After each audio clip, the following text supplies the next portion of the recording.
But our next speaker is really, I think, perhaps one of the greatest advocates for individuals seeking the benefit of methadone treatment in America, if not even beyond. I've met her now several years. We've known each other a long time. She's possibly the best, if not one of the best, legal minds in the area of methadone treatment. She is one to guide you in the practice legally, and more importantly, she's probably the heart and soul behind a lot of what we're doing here today, and I think you'll see why when she comes to the podium to speak with you. But Lisa Torres, who's an attorney specializing in civil rights and healthcare law, she's currently employed by the Division of Addiction Services for the state of New Jersey. She was the founding chairperson of Faces and Voices of Recovery, a national organization of people in recovery from addiction who seek to broaden social understanding and increase support for people in or those seeking treatment, and of course their families. So please welcome, among many other credentials she has, Lisa Torres. Hi, glad to be here today. We'll get started a little bit, but I wanted to talk about how I became involved in this project. I really think it had to do with circumstances opening up an opportunity. Actually, the Legal Action Center has been doing a lot of the legal elements of the risk management, and they have some wonderful documents on their website that you can access regarding legal analysis of some of the law regarding different elements of risk. Today, of course, we're just focusing on three areas, three of the most important areas today. And I got involved because they needed a lawyer, basically, but also because I think of risk management, having been a patient advocate, an advocate for patients and for methadone and for medication and the addictions generally for so many years. Risk management is an opportunity to bring together what's good for patients, what's good for practices, and what's good for OTPs.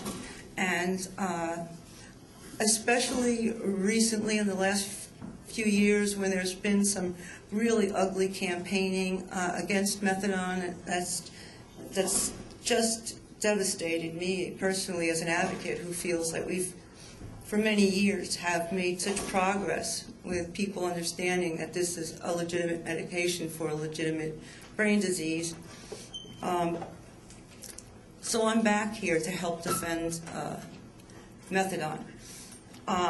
We agreed that this would be a different type of risk management course, and we really worked on holding true to our word in that we brought in the insurance folks to really set the stage for what is actually happening in terms of trends and claims. And that's a first, to actually have David Zerlich up here, who's been around since the beginning of time, but certainly since the beginning of organized methadone, and Rich Willits really gives you a very unique perspective, and we're happy to have that. We also decided that we would keep this limited to the three issues, and also keep it as a hands-on course where we wouldn't be lecturing per se, although I looked at my slides and it looks like a lecture. It's just that I'm an attorney, and it's so much more difficult for me to downsize and simplify than it is for me to, give information. So the slides read like a book. So I can sort of go off a little bit and not have to just read you my presentation. But we also agreed to use actual cases, authentic cases that are protected. Obviously, the confidentiality and the anonymity is pretty obvious. But these are actual cases that are bought, and we're going to be pulling out a lot of the clinical issues and the risk management issues. And even in my presentation, which is more focused on the legal impact of risk management, of the legal, how the law as opposed to the medicine side. I will be demonstrating different risk treatments to you through actual circumstances that occur in OTPs. And as much as possible, we've geared this course towards not risk management generically, but as it might apply to OTPs. And we certainly have had some challenges in that, at least legally, a lot of this depends on where you live, what jurisdiction, what state law influences, and the judges and the judges in federal circuits, and which attorneys have been more active and which programs are there. It also varies, we were talking about this, in terms of for-profit clinics and non-for-profits. There's a lot of differences in priorities, and that's something that actually could be a separate risk management course. And so we've just tried to make this appeal to as many people as possible, and in some respects it may feel redundant or elementary to some of you, and then there may be other aspects that are insightful and good learning experiences.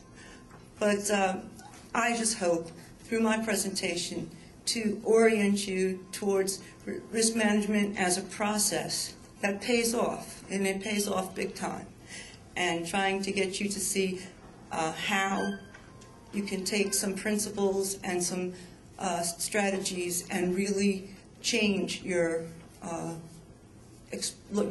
liability exposure. We're focusing on patient and public safety concerns. We're also addressing developments in the law, like particularly exposure and liability for third-party claims, which is one of the reasons we're seeing an increase in claims against programs. And also opening a dialogue with the field. We have this, I won't say it's an amazing, but it's a really good, solid collection of tools and scales and documents and strategies from different OTPs in our toolbox that you are welcome to, that may provide in and of itself some benefits and a risk management push.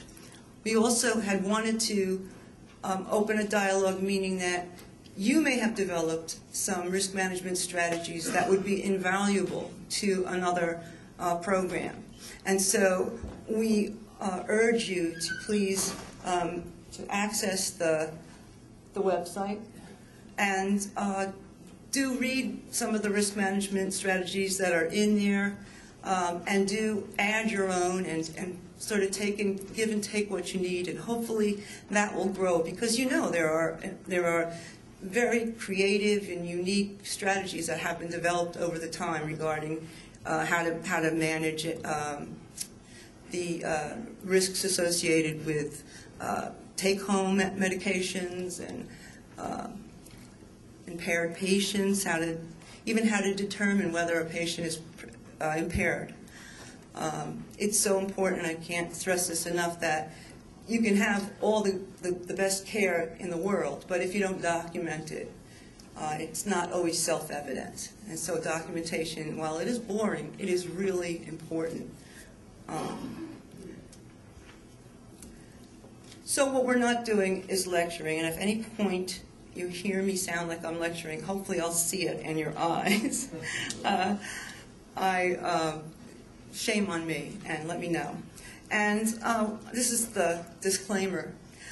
We're not implying that any particular or all of these strategies is right for your OTP or will result in or protect you from lawsuits or protect your patients from accidents and adverse events.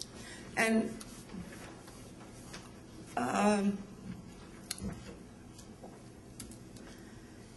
we talked about how this seminar is different, and I don't want to talk about that again. We're just really trying to make this easy for people to grab and interesting and relevant. And I see something for everyone here, and hopefully you'll let us know if there's not, and next time we'll do better. Risk management is not new. It's not a new concept, although we've been hearing more about it, obviously.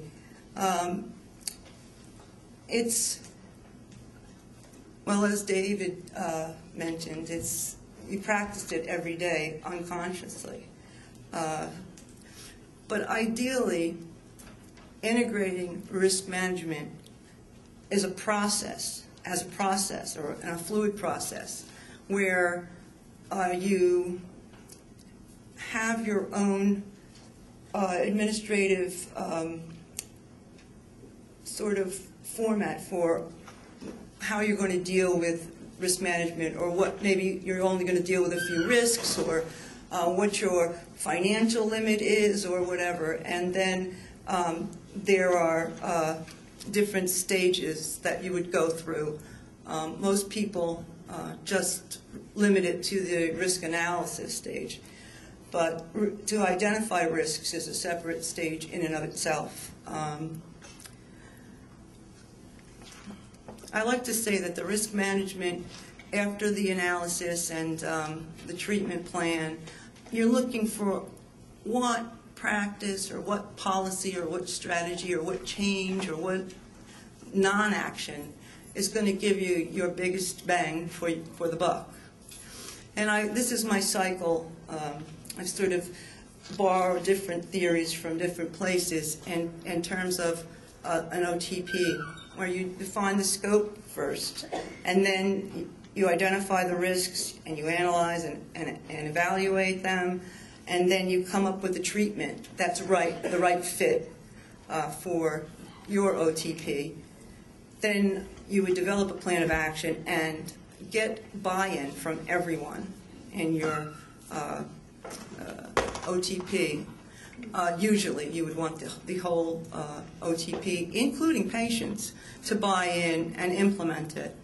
Because patients have an investment in safe practices, in the biggest investment, and also in making sure that the OTP remains where it is and continues to be accessible to them. Then there's sort of an ongoing, where you're communicating about how the treatment is working, and there's sort of an ongoing monitoring process where you might have residual risk. That's risk that's left over or caused by your treatment. Or you may have decided to do nothing, and now it may be time to do something or act differently. So you have to have that ongoing review, and then it cycles back all over again. Or you can have, this major risk management plan made, and the Nonprofit Center has risk management planning for nonprofits in particular, and they have a website. It costs, but where somebody would actually come in and help you make a plan, help you identify risks. It would take an expert in somebody who knows the field of opioid treatment programs, absolutely, but to work with in terms of establishing a structure and a way to go about this. Because I think for accreditation you have to have risk management plans, but I don't believe this is enforced in any meaningful way. And that's also a pet peeve of mine. The risk assessment process is where most people think of as risk management, where you identify risks. And I'm just talking about the different ways you can identify risks. I mean, you can do this, clinic from door to door, front to back, thorough identification of risks. And you can look at all your policies and that kind of thing, which would be a very big undertaking. Or you can deal with risks as they occur, or assign different people to different areas and look at risks in those areas. But anyhow, to identify the risks, you use different sources. Some of it's just common sense, and I like to use the red flags as just something that's occurring that doesn't seem right, and as something that will warrant further investigation. Patient complaints are a great source, adverse events, news from the field, some of the controversial stuff that's beginning to, well, it's been around about the torsades and whether or not, letters from Dr. Clark about clinic openings and standing orders. These are all situations that affect the standard by which you would ultimately be judged, and so that may warrant, your current practices may warrant revision. Thank you. So the analysis is a way, and I'm really repeating a lot of what Rich has said, but I don't think you can hear this enough, and if I start to lose people, I'll just move it up. But the analysis of the impact of the risk is looking at its frequency and its severity, what are the probable size of the losses, and within a certain time or a certain phase, and what are the chances, and if loss occurs, what is the worst that could happen, and then you would evaluate options in light of the maximum possible loss and the maximum probable loss. What is cost effective? You have to look at, there will be treatment strategies that you just can't afford. They're not cost effective. And I believe that the courts are more, especially because we've been in such a recession, are more receptive to those kinds of defenses. That, this was just cost prohibitive. We would have to close if we did this, that, and the other. And it's one of those last-ditch arguments you kind of make, but it's out there. So these are the risk treatment options, the most well-known. And I'll go through them with you. I'll give examples in OTP settings. You can decide that the best thing to do to contain this risk or to treat this risk is to accept or assume all of it.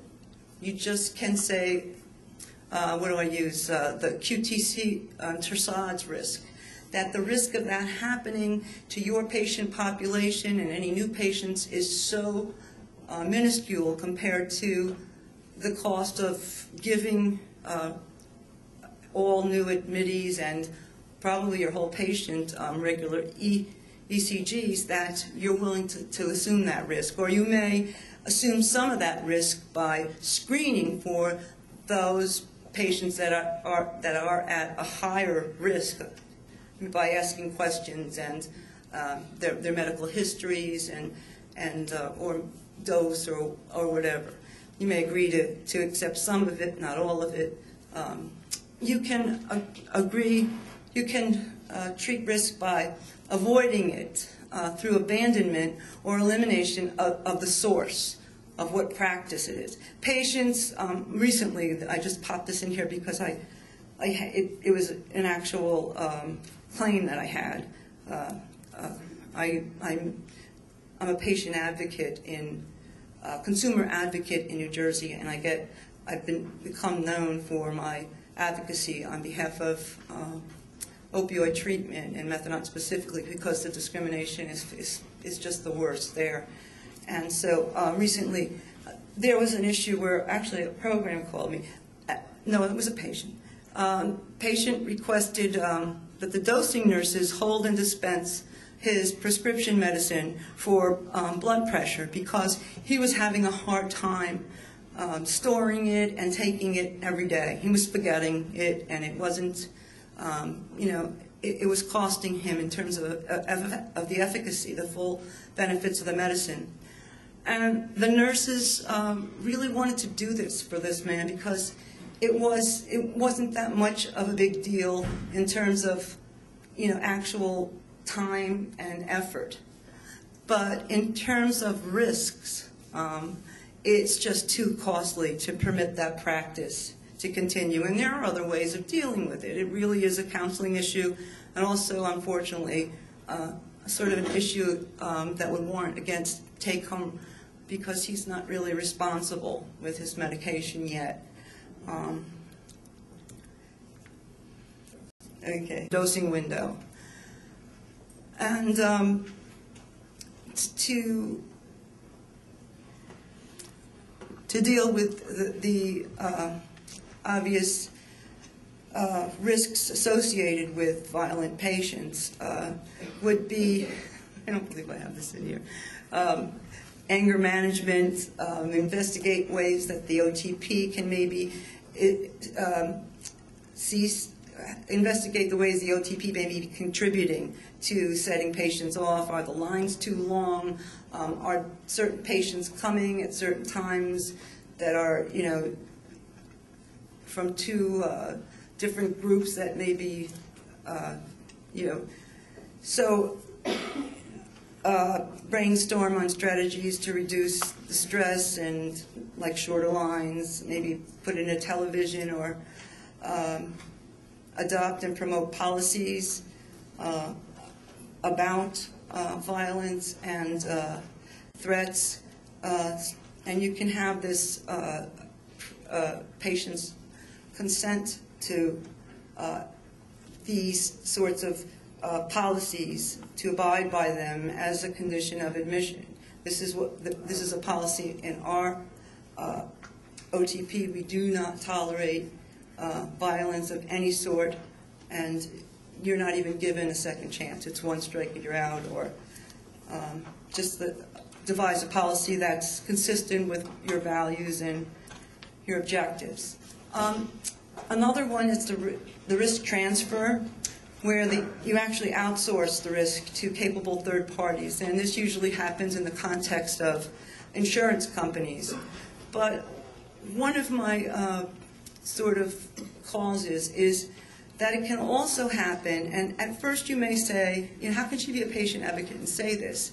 But it can also happen through patients themselves. You can transfer some of the risks of some of the loss through patients through an informed consent process, where patients take more responsibility for their actions, that they know what they're doing and have been advised. And yeah, I think for a number of reasons, informed consent is an underutilized resource. A couple of additional risk terms. I don't know if Rich touched upon this, but they're important, is the residual risks. And those are risks that remain after you've assessed and treated them, like a decision to accept a risk. You know, despite a decision, say, to eliminate standing orders in an effort to increase documentation of individualized treatment by physicians, there is a residual risk occurs of patients' dose adjustment requests becoming backlogged because the docs are spending time, documenting individualized care. So that would be a residual risk of another risk treatment strategy.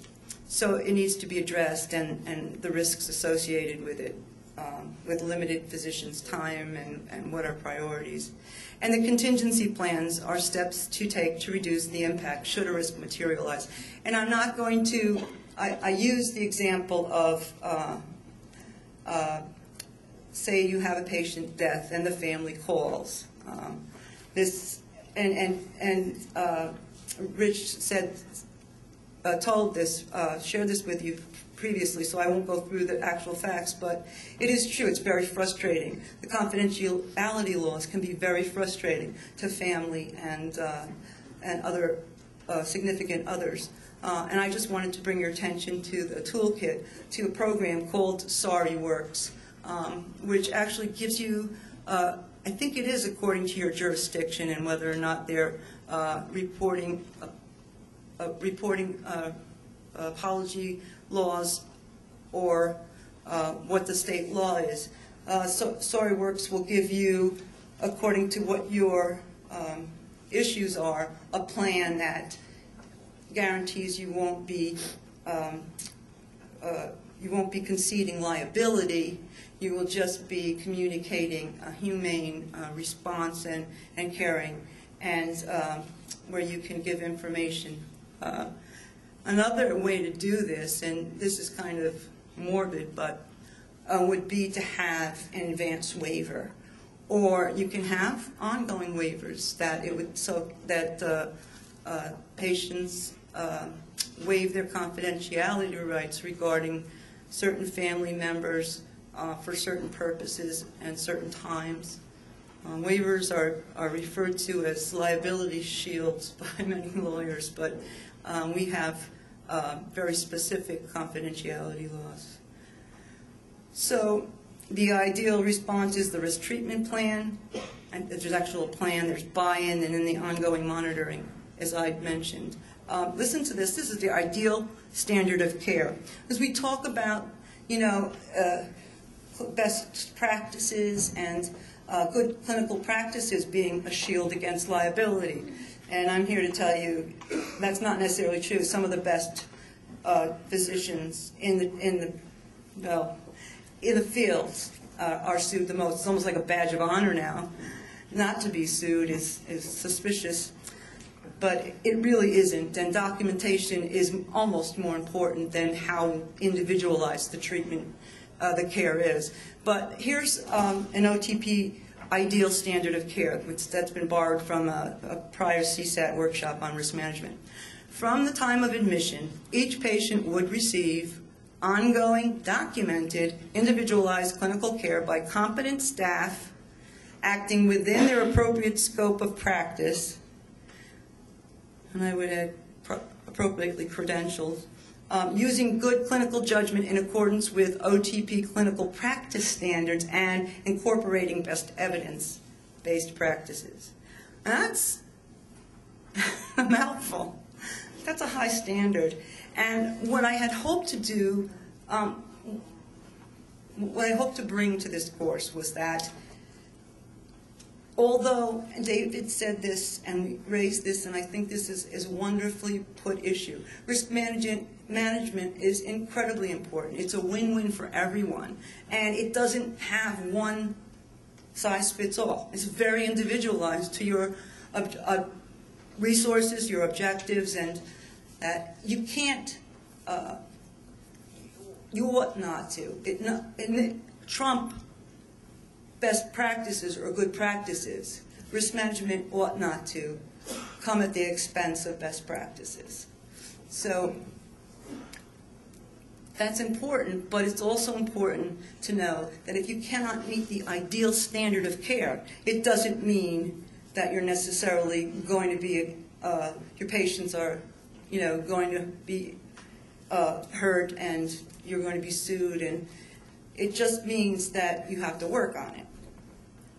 But I didn't want anyone to feel that, oh, here we go again with another best practices lecture. And I know there's a lot of them around. This is something a little different, and I'm hoping you'll see that. The core liability risks in OTPs are the failure to document patients' receipt of individualized care. And you'll hear this issue come up again and again and again. The failure to review your OTP's policies, procedures, and practices to determine whether they're effective in protecting patient safety and protecting against foreseeable harm to others, or the failure to correct policies, procedures, and practices that are ineffective. Ignoring red flags, incidents that are outside the realm of usual and customary. Failure to consider what's reasonable, what's logical, what would a reasonable reaction be, and what's foreseeable, what could possibly happen in actions or in more likely omissions or failure to act. How would a reasonable physician, nurse, counselor, or OTP respond and proceed? That's usually the standard. That's the negligence standard. That's important. And failing to communicate to patients regarding the risks that they are subjecting themselves to, and failing to provide true and full disclosure of their use of other substances, including prescribed medications, medical histories, pre-existing or newly acquired medical conditions, treatment, or treating physicians, and failure to assess for impairment. I'll add that. That's not here, but I'll add that. Okay. Oh, we're going the wrong way here. Let me see. We are going to cover, I think, the issue of risks during induction pretty thoroughly in our hypothetical, so I'm going to skip that. It's one of my favorite, but I'm going to skip that and go to a couple of the issues that I'm most passionate about and that also are risk management strategies. One is the integration of patients' families or significant others in the education process, in the monitoring process, especially during induction. I think it was Ed Higgins, one of his strategies was to have a family night where you invite patients' families to come, and they can meet with other families and have child care and make it very comfortable and for them. And you actually give generic information about methadone specifically, and this really wouldn't involve a confidentiality violation because it would be voluntary and the patient would invite the family member. But to have that as a resource, and another would be to sign consent to release confidentiality, have patients sign that to help monitor patients during early induction when you have so many issues, you know, and to know who to call and what to ask. And I think one of the biggest errors is that family members will see a patient being very tired and nodding out, and they'll tell them to go sleep it off. And that's the last thing you want to do. If they could understand the process of metabolizing methadone and tissue storage and those kind of concepts, and given instructions and support in terms of what to do, you're much more likely to reduce the risks of overdose.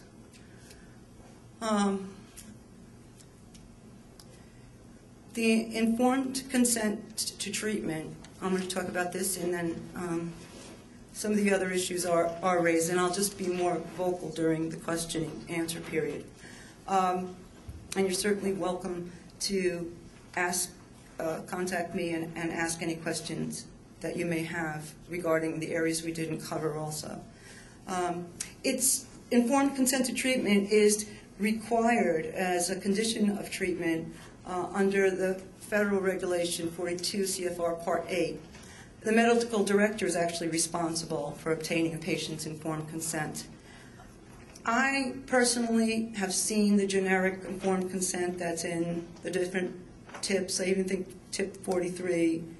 Anyhow, what I've seen and what I know to happen, and it's usually with all medications in emergency sort of situations. You know, patients want relief, and so if a piece of paper, signing a piece of paper is going to stand between relief and, you know, their suffering, they're going to sign it. So it's really being signed under a duress, and it really isn't an enforceable instrument. That doesn't mean that you don't have to do it.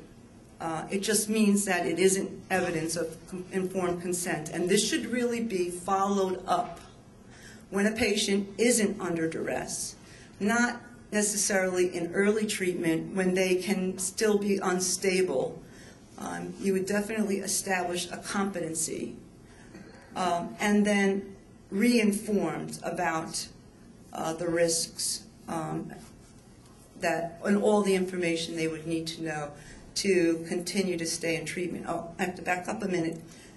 In the admission part of consent, you need to include options that patients have. And this is important because we have more options today. Buprenorphine may be an option that patients don't know the facts about.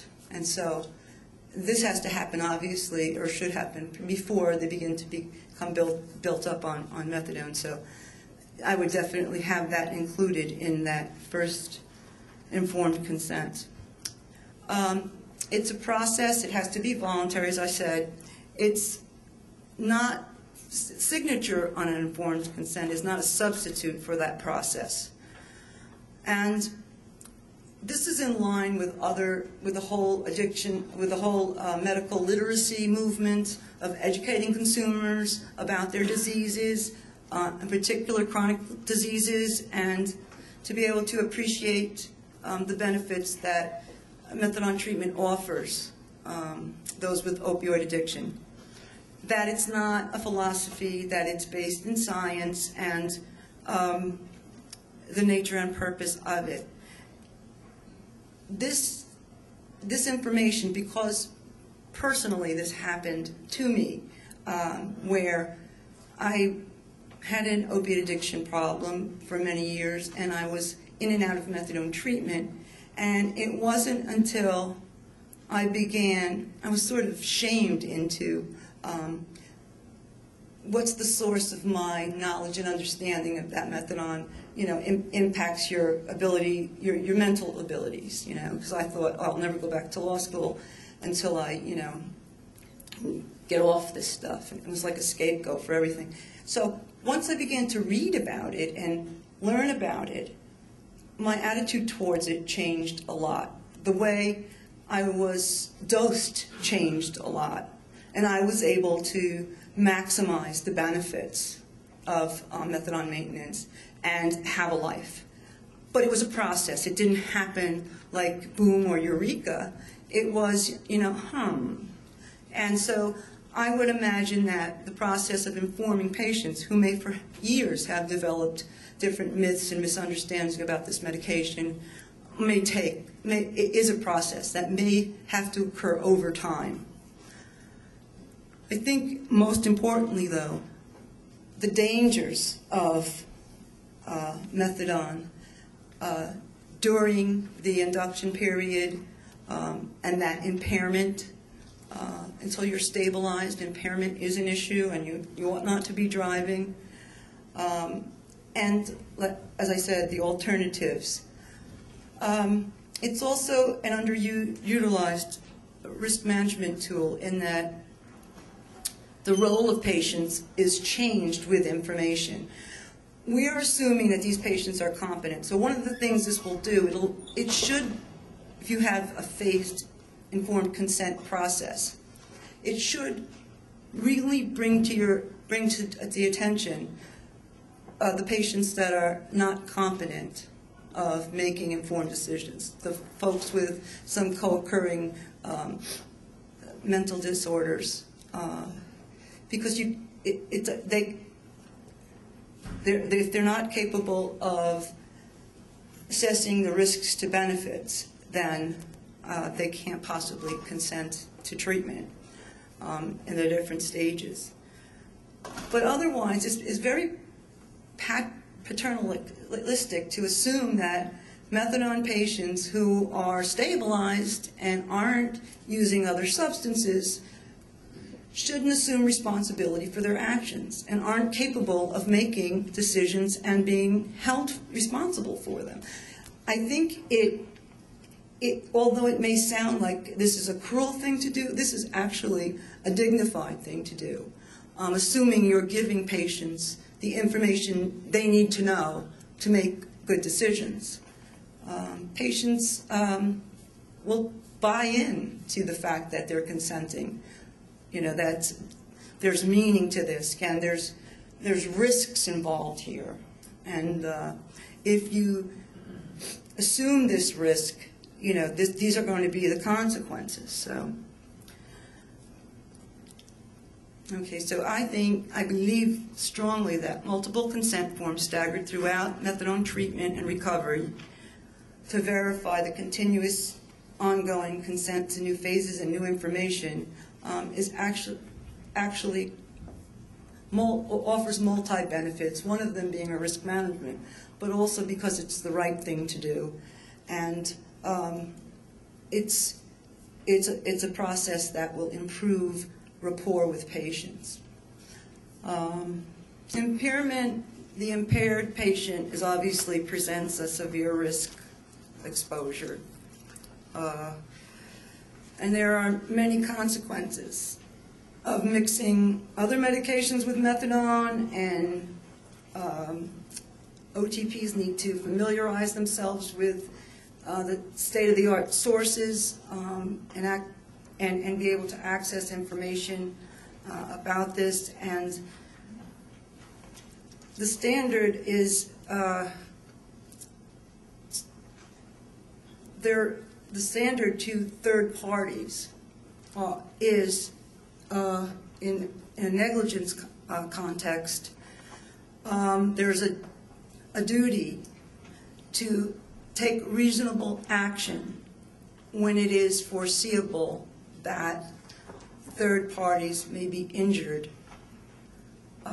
by your patient actions, and you have an ability to intervene, and you haven't intervened. Or there's also a duty to warn, but the patient consent should really cover that. That's another benefit of the patient consent. They are warned about the consequences of taking and driving or operating. That I would get in writing, and I would really make that so clear to patients. You don't want an unknowing patient harming somebody, and given what we know in this day and age. So, Lisa, I think it might be helpful if you would give the audience at least two things that you think are important for them to either recognize or do, because your slides are excellent.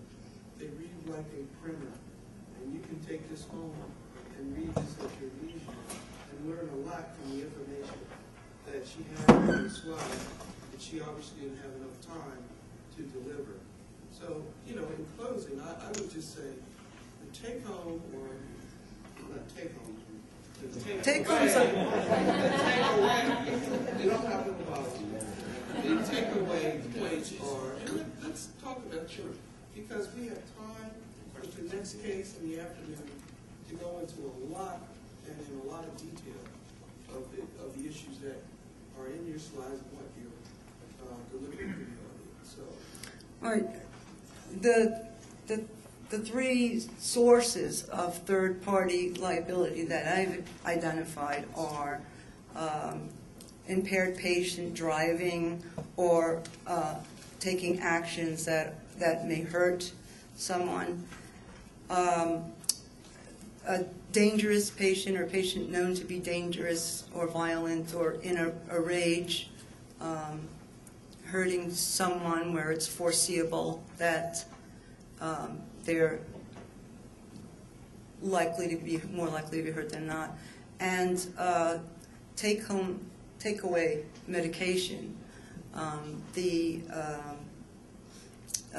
misuse of take-away medication. There was even two patients were charged with criminally negligent homicide.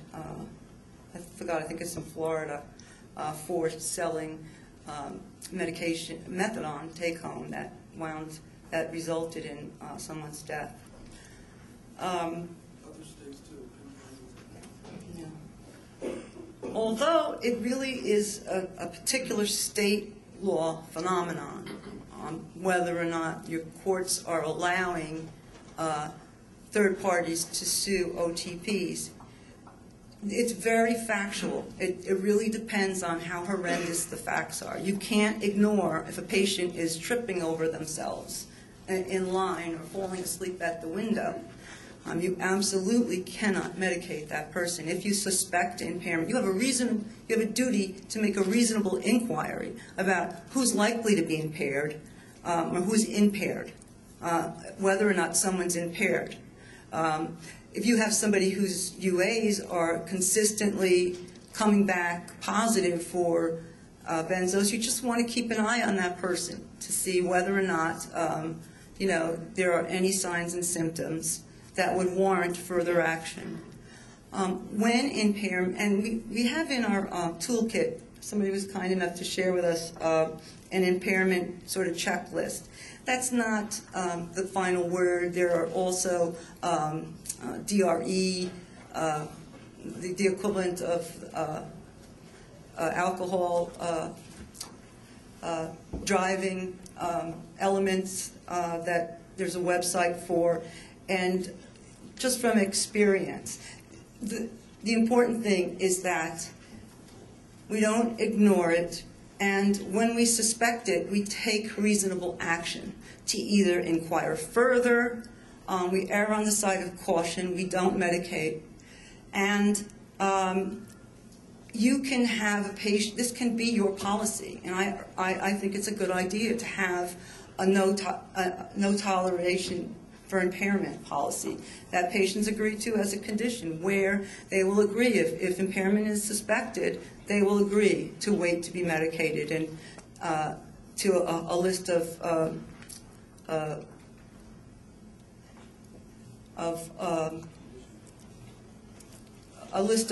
things that you might want to do to document for reasonable actions. I think it's the actual documentation of it that's really going to save you in terms of liability. And the last thing I just want to say is, and this is a point that was made earlier, patients who take benzodiazepine with methadone are in that very high-risk area. You can have a policy that says, if you have a benzodiazepine prescription, you need to sign a waiver allowing us to talk with the prescribing doctor, and anyhow,